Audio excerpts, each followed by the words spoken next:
Hello hi good evening hope you'll doing good. నేను మీ Telugu Shyam. So నిన్నటి analysis అయితే మీకు అందరికీ మంచిగా యూజ్ అయిందని అనుకుంటున్నాను. సో బ్రీఫ్గా ఒకసారి చూద్దాము నిన్న ఏం జరిగింది, మనం ఏమనుకున్నాము అనేసి. ఎందుకు అంటే ఇన్ కేస్ ఒకవేళ మనం ఈసారి మిస్ అయ్యి ఉన్న నెక్స్ట్ టైము ఇలాంటి కండిషన్స్, ఇలాంటి క్యాండిల్ ఫార్మేషన్ వచ్చినప్పుడు మనం నెక్స్ట్ టైం మాత్రం మిస్ అవ్వకుండా ఉంటాము. సో నిన్న మనం చెప్పుకుంది ఏంటంటే సాలిడ్ రెడ్ క్యాండిల్, ఇది నిఫ్టీ డైలీ టైం ఫ్రేమ్లో ఉన్నాము. సాలిడ్ రెడ్ క్యాండిల్ తర్వాత ఏదైతే నిన్న వేసినటువంటి క్యాండిల్ వచ్చేసి కంప్లీట్గా ఇన్సైడ్, అంటే ఏదైతే ప్రీవియస్ డే ఉన్నదో దాని లోపలనే ఉంది కాబట్టి we can call it as inside candle అనమాట.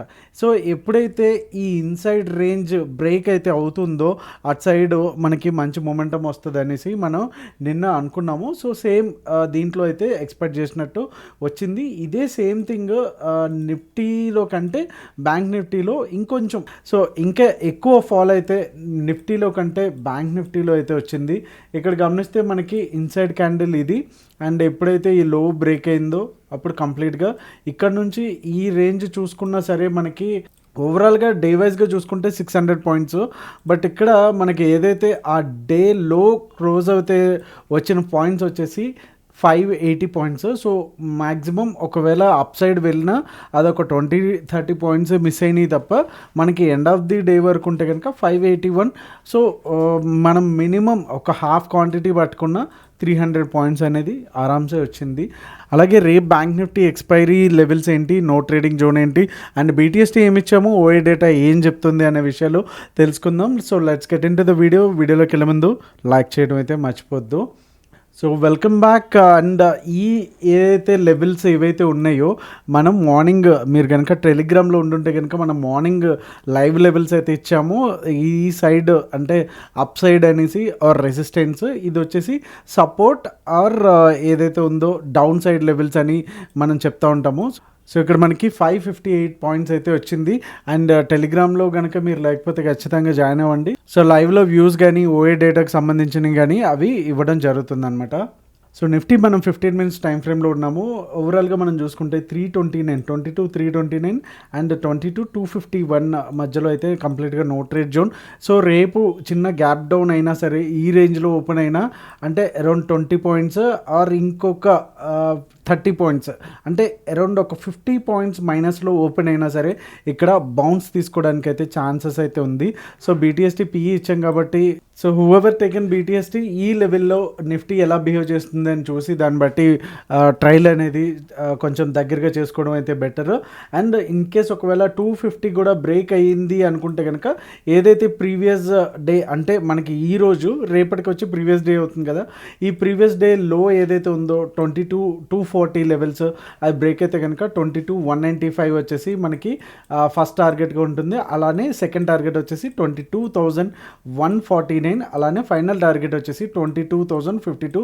సో నిన్న కూడా మనం డైలీ టైం ఫ్రేమ్లో అనుకున్నాము 22,000 వచ్చేసి ఫైనల్ మనకి psychological level, biggest support of this expiry అని కూడా చెప్పొచ్చు. ఇన్ కేస్ ఒకవేళ గ్యాప్ అప్ ఓపెన్ అయ్యి అండ్ 329 కూడా బ్రేక్ అయ్యింది అనుకుంటే కనుక మనం మంచిగా ఫస్ట్ టార్గెట్ వచ్చేసి 398, 22,398, అఫ్కోర్స్ ఒక 2 పాయింట్స్ అటు ఇట్లో 400 అండ్ 22,500లో మనకి సెకండ్ టార్గెట్, అలానే 22,600లో థర్డ్ టార్గెట్ కూడా ఉంటుంది. బట్ మోస్ట్లీ రేపు చిన్న గ్యాప్ డౌన్ అయ్యి అండ్ కొంతవరకు కన్సల్టేషన్ తీసుకొని అండ్ సెకండ్ హాఫ్లో పెద్ద స్పైక్స్తో కొంచెం ట్రెండింగ్ అయ్యేదానికైతే అవకాశం అయితే ఉంది. ఇన్ కేస్ ఒకవేళ ఓపెనింగే ఈ రేంజ్లో గ్యాప్ అప్ అయ్యింది ఆర్ ఈ రేంజ్లో గ్యాప్ డౌన్ అయ్యింది అనుకుంటే మాత్రం ఏదైతే సెల్లింగ్ ప్రెషర్ ఏదైతే ఉందో అది కంటిన్యూ అవ్వడానికి అయితే ఛాన్సెస్ అయితే ఉంటాయి నిఫ్టీ అండ్ బ్యాంక్ నిఫ్టీలో. సో ఒకసారి బ్యాంక్ నిఫ్టీకి వెళ్ళిపోతాం. So bank Nifty daily time ఫ్రేమ్లో చాలా సాలిడ్గా అయితే రెడ్ క్యాండిల్ అయితే వచ్చింది. ప్రీవియస్ డే ఏదైతే ఉందో ఈ 2 డేస్ది కాకుండా అంతకుముందు ఉన్నటువంటి సపోర్ట్ ఏదైతే ఉందో 48,400 కూడా బ్రేక్ అయితే అయ్యింది. 285లో మనకి క్లోజింగ్ అయితే ఇచ్చింది. నెక్స్ట్ మనకి ఇక్కడ ఏదైతే మంచిగా ఒక సపోర్ట్ లెవెల్స్ ఏదైతే ఉన్నాయో ఎగ్జాక్ట్గా అక్కడనే ఉంది. So kind of make or break level. So ఇది కూడా బ్రేక్ అయ్యింది అనుకుంటే కనుక మనకి మేజర్ లెవెల్ ఏదైతే ఉందో 48,000 దగ్గర మనకి కూర్చుంటుంది. ఇన్ కేస్ ఒకవేళ రేపు గ్యాప్ డౌన్ అయ్యి ఈ 285 పాయింట్స్, అంటే చిన్న గ్యాప్ డౌన్ అని చెప్పొచ్చు బ్యాంక్ నిఫ్టీకి, 280-300 పాయింట్స్. సో 48 1000 దగ్గర కొంతవరకు సపోర్ట్ తీసుకొని కొంతవరకు కన్సల్టేషన్ అవ్వడానికి అయితే ఛాన్సెస్ అయితే ఉంటుంది.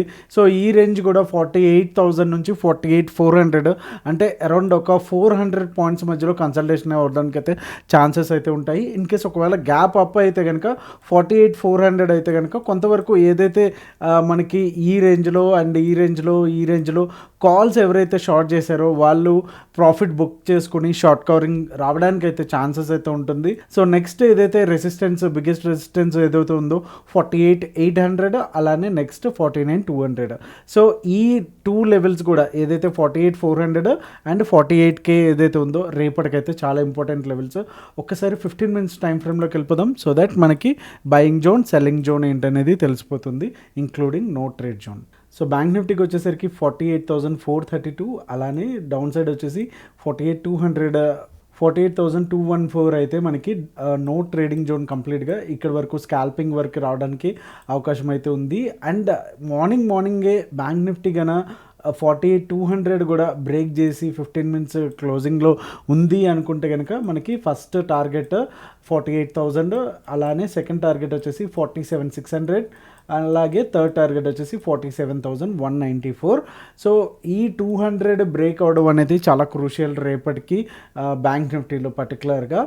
ఇన్ కేస్ ఒకవేళ హ్యూజ్ గ్యాప్ డౌన్ అయితే కనుక 48,000 దగ్గర మనకి సపోర్ట్ తీసుకోవడానికి మంచి సపోర్ట్ లెవెల్స్ అయితే ఇక్కడ ఉన్నాయి. సో ఇది బ్రేక్ అయినా కూడా కొంతవరకు ఈ రేంజ్లో మనకి టైం పాస్ ఏరియా అని కూడా చెప్పొచ్చు. సో 48,000 వచ్చేసి రేపటికైతే చాలా క్రూషియల్ లెవెల్ మనం ఇక్కడ చూస్తున్నట్టు support and resistance price action పరంగా. అండ్ ఒకవేళ ఇన్ కేస్ గ్యాప్ అప్ అయితే కనుక 48,432 పైన కనుక కూర్చుంటే కనుక డెఫినెట్గా మనకి ఇక్కడ మంచి మూమెంటం అయితే రావడానికి అయితే ఛాన్సెస్ అయితే ఉన్నాయి. 48,700 వచ్చేసి మనకి ఫస్ట్ టార్గెట్గా ఉంటుంది, అలానే సెకండ్ టార్గెట్ వచ్చేసి 49,000 అలానే థర్డ్ టార్గెట్ వచ్చేసి 49,200. అలానే ఎవరైతే ప్రీవియస్ హైలో మనకి కాల్ షార్ట్ చేస్తున్నారో వాళ్ళకైతే కనుక మ్యాక్సిమం 49,000 వరకు వచ్చేసి మనకి మెయిన్ రెసిస్టెన్స్గా అయితే ఉంటుంది. సో 49,000 కూడా బ్రేక్ అయితే కనుక మనం మెయిన్ ఇంకా షార్ట్ కవరింగ్ ర్యాలీ అయితే చూడడానికి అయితే అవకాశం ఉంటుంది. అండ్ యాజ్ యూజువల్గా మనకి ఎక్స్పైరీ ముందు రోజే ఏదైతే మూమెంట్ వస్తుందో ఈ రోజు అయితే వచ్చేసింది. సో రేపు ఈ 2 లెవెల్స్ నో ట్రేడింగ్ జోన్లో ఉన్నంతసేపు మాత్రం ఆప్షన్ బయర్స్ అయితే చాలా కేర్ఫుల్గా ఉండమని అయితే చెప్తాను. సో ఈ లెవెల్ బ్రేక్ అయ్యాకే తీసుకోమని అయితే చెప్తాను. అండ్ మిగతా లైవ్ లెవెల్స్ ఏదైతే ఉన్నాయో మన టెలిగ్రామ్లో ఫాలో అవ్వండి. అండ్ ఒకసారి ఓఏ డేటా కూడా చూసేద్దాం. సో ఓఏ డేటా చూసుకుంటే కనుక 52.3927. సో కంప్లీట్గా 0.5% ఆల్మోస్ట్. సో చాలా వరకు పుట్స్ వచ్చి డౌన్ సైడ్ ఉన్నాయి. So which is indicating gap down అవుతుంది అనేసి. ఓవరాల్గా చూసుకుంటే May month end, June month end, July month end చూసుకుంటే ఓఏ డేటా 5.5 lakh ఉంటే కనుక 4.87 వచ్చేసి ఉంది. కొంతవరకు 13,000 అయితే డిఫరెన్స్ అయితే ఉంది. సో ఓవరాల్గా బేరిషే. సో రేపు చిన్న గ్యాప్ డౌన్ అయ్యి సపోర్ట్ తీసుకొని అండ్ టైంపాస్ చేసేదానికైతే ఛాన్సెస్ అయితే ఉన్నాయి. అండ్ పుట్టోవే ఇంత తక్కువ ఉండడానికి రీజన్ కూడా మార్నింగ్ నుంచి మనం చూస్తున్నాము సెల్లింగ్ ప్రెషర్ ఎక్కువ రావడము. కొంతవరకు న్యూస్ కూడా దీనికి అగ్నికి ఆజ్యం పోసినట్టు అది కూడా యాడ్ అయిందని చెప్పొచ్చు. So hope you all like this video and వీడియోని అయితే లైక్ చేయడం అయితే మర్చిపోద్దు. అండ్ మన టెలిగ్రామ్ ఛానల్లో సబ్స్క్రైబ్ అవ్వండి. సో దట్ లింక్స్ వచ్చి డిస్క్రిప్షన్లో ఉంటే డైరెక్ట్గా సబ్స్క్రైబ్ అవ్వండి. లేకపోతే మన నేమ్ మీదే చాలా ఫేక్ ఛానల్స్ ఉన్నాయి, క్రిప్టోకి సంబంధించినవి ఇలాంటివి చాలా ఉన్నాయి. సో డైరెక్ట్గా లింక్ మీద క్లిక్ చేసి మన టెలిగ్రామ్ ఛానల్లో అయితే జాయిన్ అవ్వండి. Thank you so much. See you all tomorrow in the same time. Happy trading. జై హింద్.